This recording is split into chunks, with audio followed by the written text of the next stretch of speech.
Here with head men's basketball coach Blake Mellinger of UVA Wise for the first time in a while. A couple of days off for you guys for the Christmas holiday. We'll start there, Coach. How was your Christmas? Was it good to have just a couple of days off, get to spend time with the family, and be away from basketball for a couple of days? Yeah, it was. It was nice. I think it was a good little break for all of us, all of our guys, our staff, everyone included. So good to just get away, kind of reset, spend some time away from basketball, away from work, and just like you said, spend time with your family. And I think everybody's kind of recharged and ready to get back going now. That's one thing I was going to ask about the opportunity to reset. You guys didn't go into the break exactly how you wanted with the really close 3-point loss to Chowan a couple days before the break, and that's a really good Chowan team. I do want to go back to that game though. Obviously, the thing that stands out in that game is you guys were without your top three scorers and arguably just overall your top three players this season: Carmelo Pacheco, Zion Brewster, and Patrick Shelley, all not playing in that game. Some of the guys that you did have, though, stepped up in a big way, particularly Kalen Lightford and Lav Svetkovic. Lightford had a season high 15 points. And for Svetkovic, it was his first career start with you guys since transferring from College. He had a career high 22. He knocked down four threes, was 8 for 15 from the floor. For Lav in particular, it's been kind of an up and down season for him so far, and I don't think you guys have maybe exactly gotten what you wanted out of him. But in that game, you really did, and I think it was a big performance for him to kind of right the ship and get back on some good ways.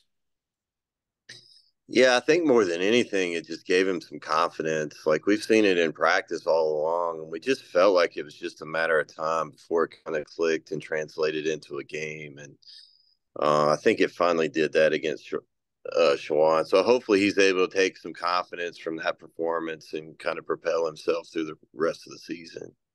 And obviously, it was a couple of days ago, so you guys are on to the next and getting ready for West Liberty here. But in that game, you guys were down 16 points in the second half and still found a way to battle back. Made 10 shots in a row, and on a 21-5 run without your top three scorers, and in a game where it was pretty evident for a good stretch there that offense was going to be hard to come by.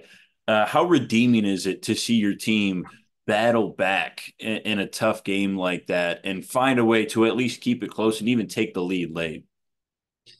Yeah, I mean, there's no moral victories, but at the same time, I think there are a lot of positives we can take away from that game. We could have gotten down 16 there and easily just rolled over and walked our way into Christmas break and kind of said forget about it. We'll get back to it when we get back. But I thought we did a really good job of just trying to fight our way through it. We were obviously battling some things, lineups and foul trouble and depth issues and everything else. So I thought we did a really good job of just staying in the fight. And I hope that again, like we gained some of these guys that I wouldn't say haven't performed well, but like guys who I feel like we can get more from. I hope they gain some confidence from that, and that carries over as we move forward here after Christmas. So now the final game in 2023, a top 25 team, West Liberty, currently ranked number 22 in the coaches poll. They were as high as number two at one point in the country earlier this season. They have lost three of their last four. This is a familiar opponent for you guys. You guys have played them 12 times from the years back in the Mountain East Conference, a lot of high scoring matchups and whatnot. This is always a good team, and they have been pretty much every year that you guys have faced them. What do you remember about some of those matchups a couple of years ago back in the Mountain East? Yeah, I mean, I think pace of play and taking care of the basketball is so important with their style of play. They're going to press for 40 minutes, makes, misses, any chance they get, they're going to try to press you and trap you. So you have to do a really good job of taking care of the basketball. And then offensively, you have to be really smart with how you execute. Like you don't want to take a lot of quick shots in transition that um, kind of feed their offense if they don't go down. So you got to be selective on when to attack and when to kind of pull it out and run offense. But they're a national power. They were in a national championship game last year. They're traditionally, one of the top 5 or top 10 programs in the country. So I think just, the opportunity to go on the road and compete against a team like that, and give ourselves the chance to win a game like that, I think is really key. And mentioning being on the road, this is your first and only road non-conference matchup this season. Only 2 games on the road so far: Limestone and Emory and Henry, 1-1 in those games. What's been your judgment of your team's performance on the road so far? I know it's a small sample size, but early in this season. Yeah, I mean, I I don't know. I would probably give it like a B minus if I were to give it a grade. I thought our fight and competitiveness has been really good in both games. I thought we could have executed a little better in both the Limestone and the Emory game, but so much of playing on the road is just the mental preparation and the approach. And I thought our approach has been good from just how we approach the game and how we approach our preparation. I think just from an execution standpoint, we need to clean a few things up. But that's kind of natural. You obviously most teams shoot better at home than they do on the road, so a lot of that falls into play. But I'm not completely disappointed with their performance at this point. One of the interesting things I think about West Liberty is, they're statistically one of the best teams in the country in a lot of categories. But as it relates to you guys, the things they do really well, so do you. And what kind of advantages does that pose for you guys? Just having that similar play style. Do you think that helps you to maybe be able to hang with them in a close game?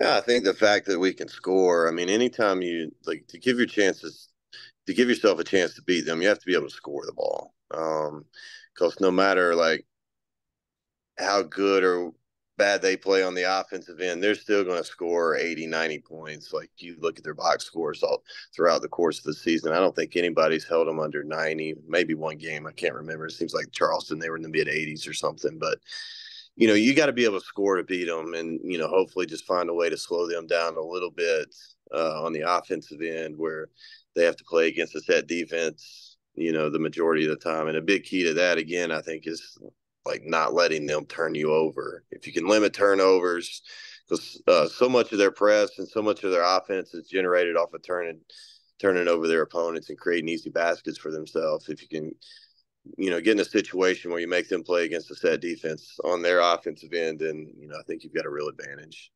That's obviously going to be big. They're a top 3 team in the country in turnovers forced per game this season. We talked about that Chowan loss without your top 3 scorers. Is there any update that you're willing to share about those guys who will be back between Pacheco, Shelley, and Frooster?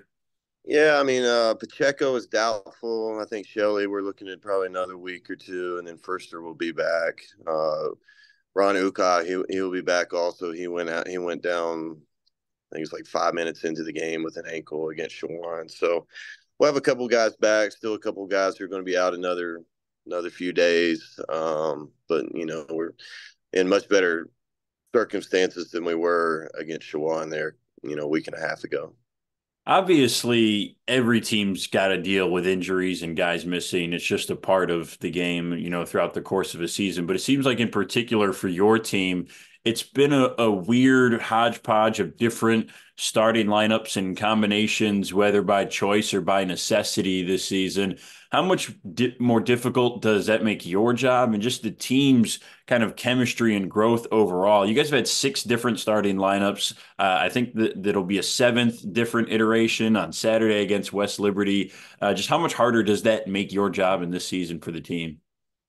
Yeah, I mean it's challenging, but at the same time, like I think it really like emphasizes the value of having a deep roster, and I feel like we have that. So there have been in years past, like take the Schwan game for instance. We had our top 3 starters out, like we wouldn't have stood a chance. And although we didn't win the game, like we were able to fight and claw and give ourselves a chance because we have depth on our roster and um, guys who can step up and perform when other guys are out. And then the other part of that too is like it's an opportunity for those guys. It's kind of a next man up mentality. Like if somebody's out, like it's an opportunity for those guys that are kind of playing behind those guys who are out to step in and carve out a bigger role for themselves and help the team be successful.